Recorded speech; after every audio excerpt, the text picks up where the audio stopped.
Shalom, Bapak Ibu, saudara-saudari sekalian yang terkasih, selamat malam. Pada kesempatan hari ini, saya akan membahas sebuah buku berjudul Meditation Journey a Labyrinth. Buku ini adalah sebuah buku yang ditulis oleh Romo Syriacus Mariandolu Ordo Karmelit. Nah, Bapak Ibu, sebelum kita masuk ke dalam pembahasan kita pada hari ini, alangkah lebih baiknya kita menenangkan diri kita terlebih dahulu. Kita masuk ke dalam doa. Dalam nama Bapa dan Putra dan Roh Kudus. Amin. Allah Bapa yang Maha Baik, terima kasih atas berkat yang Kau berikan kepada kami pada hari ini. Terima kasih Tuhan, pada malam hari ini kami telah Engkau kumpulkan di forum ini untuk bersama-sama kami ingin membahas sebuah buku yang berjudul Meditation Journey a Labyrinth. Ya Tuhan, kami berdoa semoga buku ini dapat menjadi bahan bagi kami untuk kami kemudian dapat menemukan cara baru untuk berjumpa dengan Engkau lewat doa dan juga meditasi. Berkatilah pembahasan kami ya Tuhan, semoga dapat berjalan dengan baik demi Yesus Kristus Tuhan dan pengantara kami. Amin. Dalam nama Bapa dan Putra dan Roh Kudus. Amin. Sebelum masuk ke dalam buku ini, pertama-tama, apakah kita sudah tahu apa itu meditasi? Nah, buku ini menjelaskan bahwa meditasi adalah suatu pengalaman doa yang mau membawa kita masuk ke dalam pengalaman kehadirannya di pusat diri kita. Itu silakan digarisbawahi ya, di pusat diri kita. Ya, tentu kita menyadari bahwa kita adalah bait Allah. Ya, Allah sudah berdiam dalam diri kita. Nah, tujuan meditasi itu apa sih? Nah, tujuan meditasi adalah untuk masuk ke dalam hati kita dengan konsentrasi penuh dan mengalami roh Allah yang hidup dan bekerja di dalam hati kita. Nah, kemudian pada akhirnya kita juga mengalami kesulitan ya.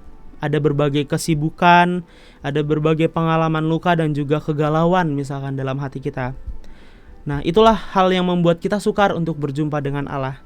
Maka dari itu ditentukanlah meditasi sebagai salah satu cara untuk kita bisa menemukan Allah dalam diri kita. Nah, seperti tadi sudah ada di judul ya, Meditation Journey a Labyrinth, meditasi, yaitu perjalanan seperti labirin ya. Bapak Ibu mungkin tahu ya labirin seperti apa. Kalau dulu saya pernah dikasih buku tematik, itu kan labirin misalkan temukan si ini dengan si ini gitu. Jadi kita harus mencari jalan yang paling benar gitu, jalan yang paling cepat untuk kemudian kita berjumpa, kalau misalkan dalam buku ini berjumpa dengan Allah. Nah, dalam Lukas bab 5 ayat 4, Yesus sempat berkata, "Bertolaklah ke tempat yang dalam." Nah, mungkin dalam konteksnya pada saat itu bertolak ke tempat yang dalam itu ya para rasul tuh diminta untuk masuk ke tengah laut gitu, misalkan mencari ikan supaya mungkin mendapat lebih banyak ikan.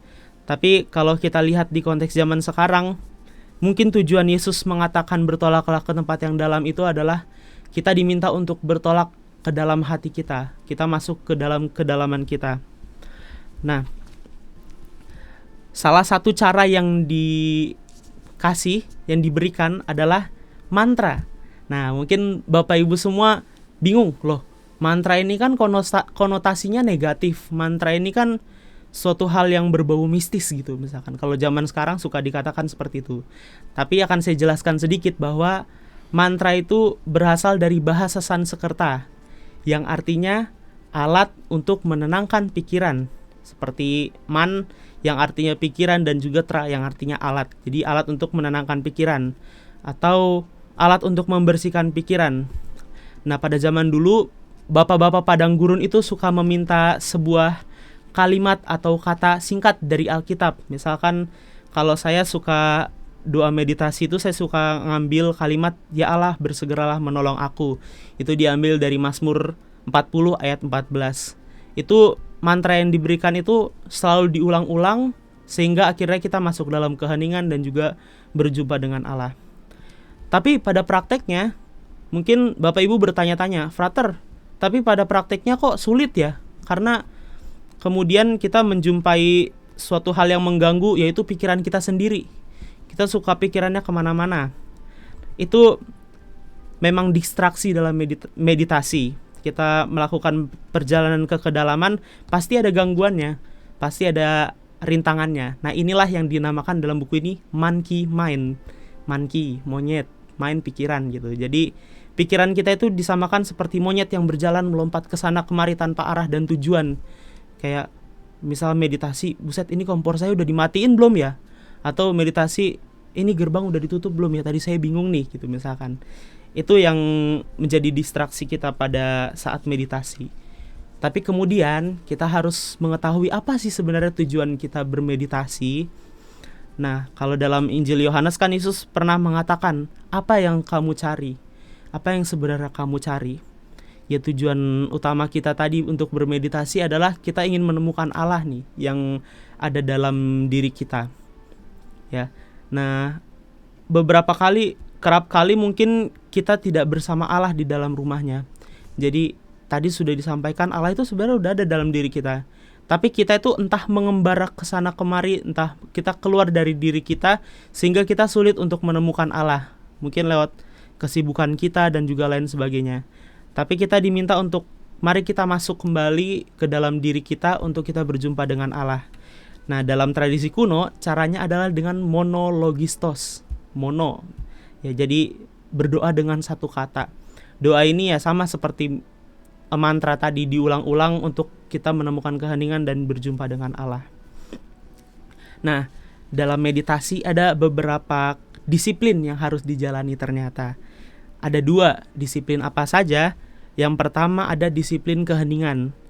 Dengan disiplin keheningan ini ya kita duduk tenang, kemudian hening, berpikir tenang, dan juga sambil mengucap mantra yang tadi sudah dicari. Nah, nanti akan berakhir pada hidup dia di darat Allah berkat mantra yang sudah kita dapat. Lalu, kedua disiplin komunitas.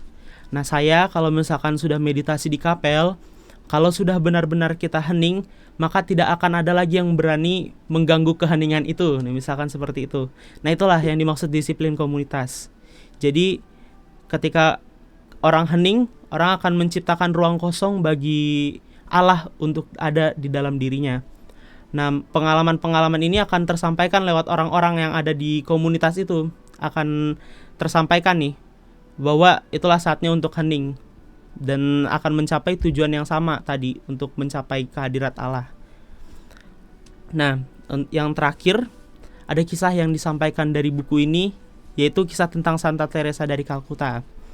Jadi Santa Teresa pernah ditanya, Santa Teresa kalau misalkan berdoa, apa yang didoakan?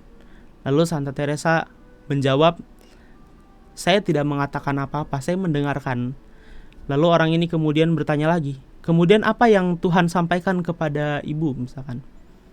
Lalu Santa Teresa menjawab, Tuhan tidak mengatakan apa-apa, Tuhan juga mendengarkan. Bingung ya. Jadi maksudnya adalah dalam meditasi kita mendengarkan suara Tuhan. Tujuan kita untuk hening adalah untuk mendengarkan Tuhan. Jadi Tuhan mau membawa kita ke arah mana? Tuhan mau membawa kita pada tujuan apa? Nah, itu yang kita dengarkan dalam meditasi, itu yang kita cari dalam meditasi. Mungkin demikian Bapak Ibu, buku yang bisa saya sharingkan. Jadi mungkin buku ini bisa dipraktekkan juga, bisa dijalani, bisa kemudian diperdalam dan juga dipraktekkan dalam berbagai kesibukan kita. Mungkin kita bisa mencari waktu untuk hening atau mencari waktu untuk meditasi dan juga berdoa. Demikian Bapak Ibu, mari kita tutup pertemuan kita dengan berdoa. Dalam nama Bapa dan Putra dan Roh Kudus. Amin. Ya Tuhan, terima kasih atas berkat-Mu. Kami telah menyelesaikan sesi ini. Tuhan, terima kasih Engkau telah menyertai kami dan juga membimbing kami dalam sesi ini.